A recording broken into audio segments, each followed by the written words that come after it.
Hi friends, మీకు కనుక ఈ వీడియో నచ్చినట్లయితే తప్పకుండా లైక్ చేయండి. నక్షత్ర గగన్ కాళ్ళు పట్టుకోవడంతో గగన్ నక్షత్రాన్ని కాపాడడం కోసమని రౌడీలతో ఫైట్ చేస్తూ ఉంటాడు. ఇక అప్పుడు ఆ రౌడీలు కూడా కత్తితో గగన్ మీద దాడి చేయబోతూ ఉంటే గగన్ చేతికి గాయమవుతుంది. ఆ రౌడీలు ఒక్కసారిగా గగన్ని తోసేయడంతో గగన్ వచ్చి నక్షత్రం మీద పడిపోతాడు. అలా నక్షత్రకి ముద్దు పెడతాడు. దాంతో నక్షత్ర గగన్తో ప్రేమలో పడిపోతుంది. ఇక ఆ తర్వాత ఆ రౌడీలు మరొకసారి నక్షత్రాన్ని బలవంతంగా లాక్కెళ్ళబోతూ ఉంటే నక్షత్ర చీర చినిగిపోతుంది. గగన్ ఆ రౌడీలను కొట్టి అక్కడి నుండి తరిమిస్తాడు. ఇక తన చీర చిరిగిపోవడంతో నక్షత్ర ఎంతగానో ఇబ్బంది పడుతూ ఉంటే అప్పుడు గగన్ తన కోటు తీసి నక్షత్రకి ఇస్తాడు. అసలైనా ఎవరు వాళ్ళు, నీ వెంట ఎందుకు పడుతున్నారు అని చెప్పి గగన్ అంటూ ఉంటాడు. ఏమో నాకు కూడా తెలీదు అని నక్షత్ర అంటూ ఉంటే ఎప్పుడు ఎవరో ఒకరిని ఏదో ఒకటి అనడం నీకు అలవాటే కదా, అందరూ నాలాగా సైలెంట్గా ఉన్నారు కదా, నీ గురించి బాగా తెలిసిన వాళ్ళే నీ మీద అటాక్ చేయబోయారనుకుంటా అని చెప్పి గగన్ అంటూ ఉంటాడు. సరే పద, నిన్ను ఇంటి దగ్గర డ్రాప్ చేస్తాను అని చెప్పి గగన్ అనడంతో నక్షత్ర కార్లో కూర్చుంటుంది. గగన్ అలా కార్ డ్రైవ్ చేస్తూ ఉంటే నక్షత్ర గగన్ వైపు అలాగే చూస్తూ ఉండిపోతుంది.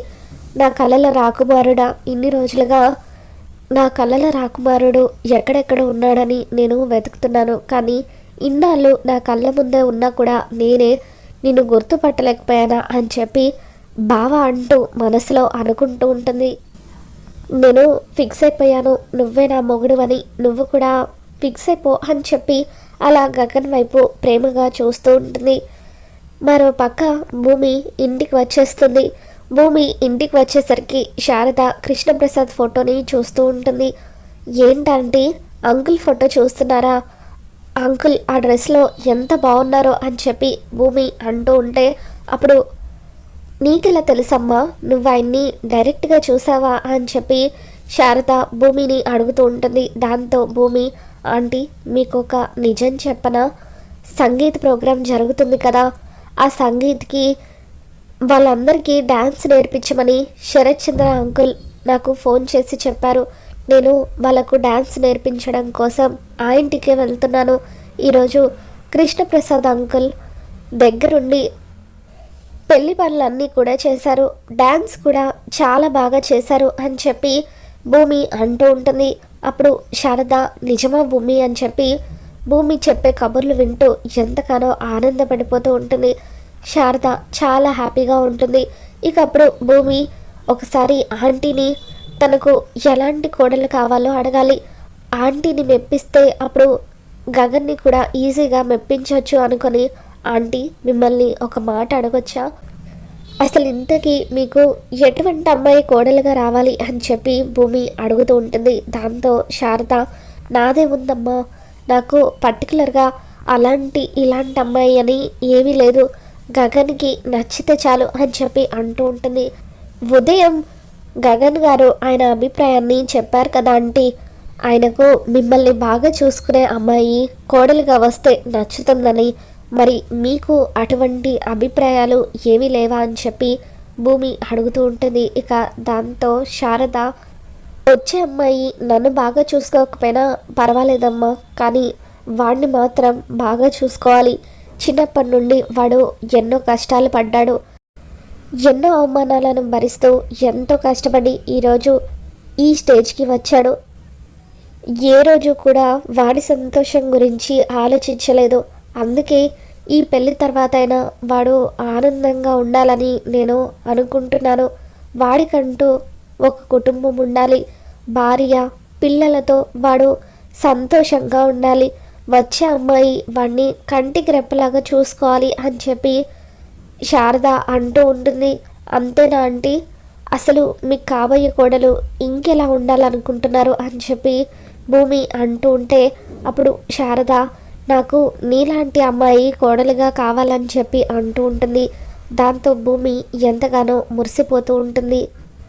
నీలాగా పద్ధతిగా ఉండాలి, బాంధవ్యాలకు విలువిచ్చే అమ్మాయి అయి ఉండాలి, చూడ్డానికి అచ్చ తెలుగు అమ్మాయిలాగా నీలాగా ఉండాలి అని చెప్పి శారద అంటూ ఉంటే ఇకప్పుడు భూమి ఎంతగానో మురిసిపోతూ ఉంటుంది. మీరు ఒక్క మాట ఊ అంటే నేనే మీ కోడల్ని అవుతాను ఆంటీ అని చెప్పి భూమి మనసులో అనుకుంటూ ఉంటుంది. మరో పక్క గగన్ నక్షత్రాన్ని ఇంటి దగ్గర డ్రాప్ చేస్తాడు. లోపలికి రావచ్చు కదా అని నక్షత్ర అంటూ ఉంటుంది. నేను లోపలికి రావడమా, అది ఈ జన్మకి జరగదు అని చెప్పి గగన్ అంటూ ఉంటాడు. నన్ను కాపాడవు కదా, ఆ కృతజ్ఞతతో అడుగుతున్నాను అని చెప్పి నక్షత్ర అంటూ ఉంటే గగన్ సైలెంట్గా అక్కడ నుండి వెళ్ళిపోతూ ఉంటాడు. ఇక నక్షత్ర అలా గగన్ వైపు ప్రేమగా చూస్తూ బావా అని చెప్పి అంటూ ఉంటుంది. తర్వాత నక్షత్ర గగన్ కోట్ వేసుకొని ఇంట్లోకి వస్తూ ఉంటే నక్షత్ర బేబీ నీకేం కాలేదు కదా అని చెప్పి అపూర్వ పరిగెత్తుకుంటూ నక్షత్ర దగ్గరికి వస్తుంది. ఇక ఇంతలో శరత్చంద్ర కూడా నక్షత్ర దగ్గరికి వచ్చి ఏమైంది నక్షత్ర అలా ఉన్నావేంటి అని చెప్పి అడుగుతూ ఉంటే ఇంట్లో వాళ్ళంతా కూడా నక్షత్ర దగ్గరికి పరిగెత్తుకుంటూ వస్తారు.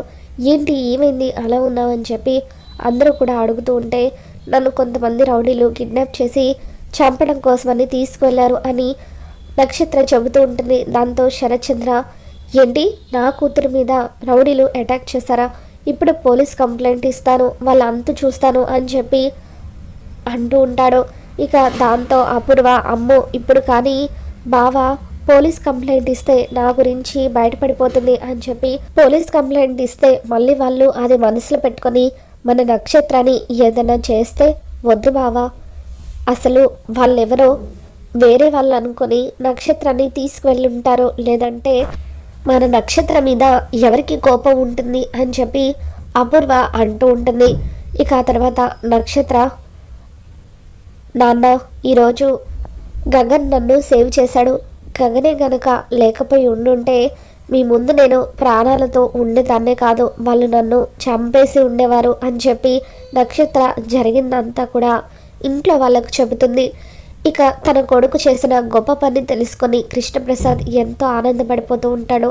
రే గగన్ నాకు తెలుసురా, నువ్వు శత్రువుకి కష్టం వచ్చినా సరే వాళ్ళని కాపాడుతావు, నువ్వు నా కొడుకు అని చెప్పుకోవడానికి చాలా గర్వంగా ఉందిరా, నేను గర్వపడుతున్నాను అని చెప్పి కృష్ణప్రసాద్ మనసులో అనుకుంటూ ఉంటాడు.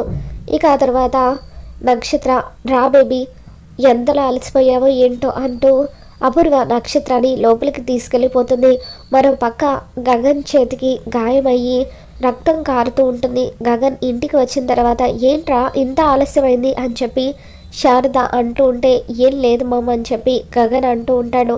ఇక ఆ తర్వాత గగన్ చేతికైన గాయాన్ని చూసి భూమి ఏంటిది ఇంత పెద్ద గాయం ఎలా తగిలింది అని చెప్పి కంగారు పడిపోతూ ఉంటుంది. ఏ తైతక్క అమ్మ ముందు నన్ను అడ్డంగా బుక్ చేసావు కదా, ఇప్పుడు చూడు మా అమ్మాయి ఎంత కంగారు పడిపోతుందో అని చెప్పి గగన్ అంటూ ఉంటాడు. అసలు ఈ దెబ్బ ఎలా తగిలిందిరా అని చెప్పి శారద అడుగుతూ ఉంటే అప్పుడు గగన్ జరిగిందంతా కూడా శారదకి చెబుతాడు. ఇక అప్పుడు శారద ఒక అమ్మాయి ప్రాణాలు కాపాడినందుకు నిన్ను చూస్తూ ఉంటే నాకు గర్వంగా ఉందిరా అని చెప్పి అంటూ ఉంటుంది. చేతికి గాయమైంది కదా, అన్నం ఎలా తింటావు, వెళ్ళి ఫ్రెష్ అయ్యరా, నేను నీకు అన్నం తినిపిస్తాను అని చెప్పి శారద అంటూ ఉంటుంది. ఇక తర్వాత భూమి చేతికి అంత పెద్ద దెబ్బ తగిలితే కట్టుకోకుండా ఏంటి ఉండండి నేను ఫస్ట్ ఎయిడ్ బాక్స్ తెచ్చి మీకు కడతానంటూ అలా గగన్ చేతికి ప్రేమగా ఆయింట్మెంట్ రాస్తూ అలా కడుతూ ఉంటే గగన్ మీద భూమి చూపించే ప్రేమ చూసి శారద ఎంతగానో ఆనందపడిపోతూ ఉంటుంది. గగన్ ఫ్రెష్ అవ్వడం కోసం అని చెప్పి గదిలోకి వెళ్ళిపోతాడు. ఆ తర్వాత భూమి శారదాని కూర్చోబెట్టి ఆంటీ మీరు ఇక్కడే కూర్చోండి, నేను 20 నిమిషాల్లో వంట చేసి వస్తానని చెప్పి కిచెన్లోకి వెళ్ళి వంట అంతా కూడా తనే చేస్తూ ఉంటుంది. ఇక అప్పుడు పూర్ణి శారదతో అమ్మ భూమి చూసావా, అన్నయ్య చేతికి దెబ్బ తగిలిందనగానే ఎంతలా ప్రేమ చూపిస్తుందో అలాగే నిన్ను కూడా కూర్చోబెట్టి తనే వంట చేస్తుంది.